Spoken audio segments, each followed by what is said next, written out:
honetan, testuinguru hontan eta bihar goreneko epaiketa hasiko den egunean hasten da ere aurrekontuen eztabaida Madrilgo Kongresuan.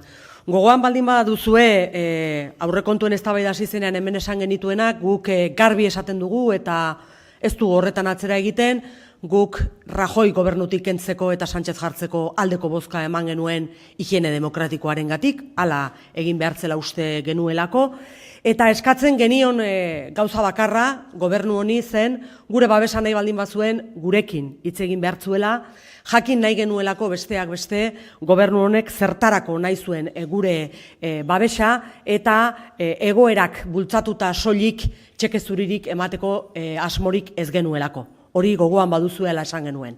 Denbora tarte honetan gobernuak ez du hitz egiteko borondaterik erakutsi, eta gaur-gaurkoz beraz lehen genituen galdera berberak ditugu, ez aurrekontu dokumentuak, ez publikoki orain artean gobernuak esan dituenak, ez bai dituzte gure galderak erantzun. Eta beraz gaur-gaurkoz oraindik ez daukagu oso garbi gobernu honek ze egiteko nahiko lukeen gure babesa.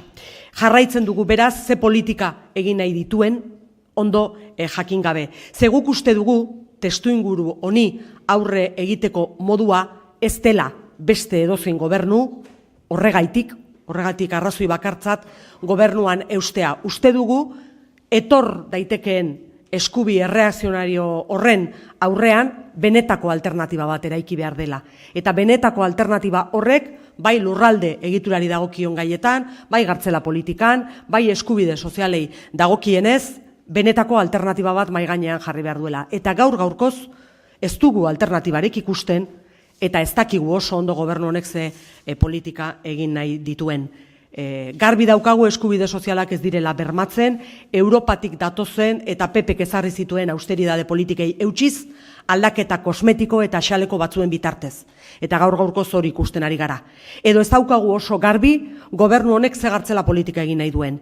Ea den Marlaskak Donostian esaten duena, hau da, sakabanaketa eta urruntzea atzean geratu den zerbait den, edo ea den lehengo astean senatuan esan zuena. Arro agertu baitzen, apenas 20 preso mugitu dituztelako, eta bakar bat ere ez Euskal Herrira.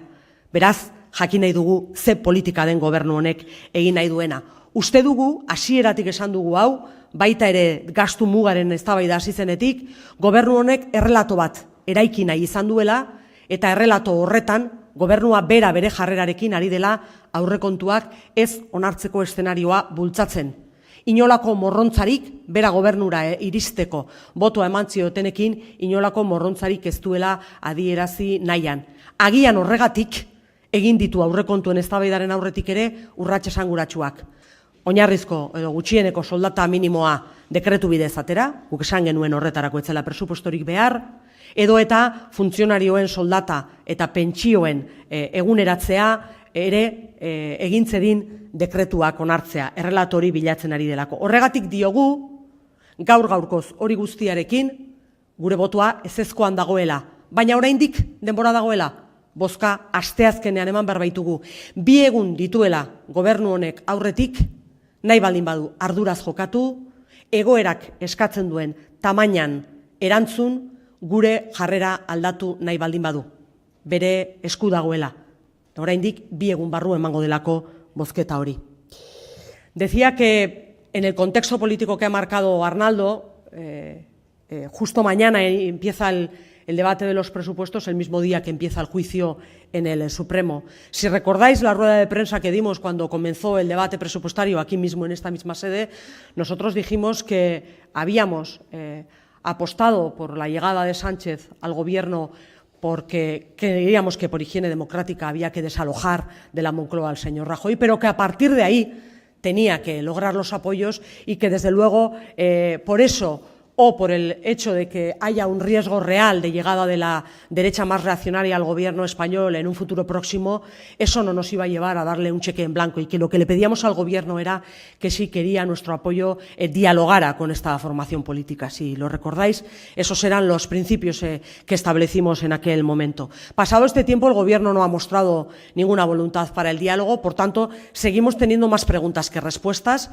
Preguntas que no los responden ni el documento de los presupuestos generales del Estado, ni tampoco las declaraciones públicas que ha venido haciendo en este tiempo el Gobierno. Y, por tanto, seguimos sin tener muy claro para qué quiere nuestro voto y para implementar qué tipo de políticas quiere, porque entendemos que la forma real de hacerle frente a la posible llegada de la derecha, de todas las derechas, de forma conjunta, desde luego pasa por hacer por construir o por plantear una alternativa real que plantee soluciones al tema territorial, que plantee un cambio de la política penitenciaria y que plantee el blindaje de los derechos sociales. Y entendemos que hacer unos presupuestos que impulsan en su mayoría las políticas austericidas del PP que impulsa Europa, con pequeños cambios cosméticos y de matiz, no es la vía para ello. Y a día de hoy, con lo que conocemos y tenemos sobre la mesa, eso es lo que tenemos.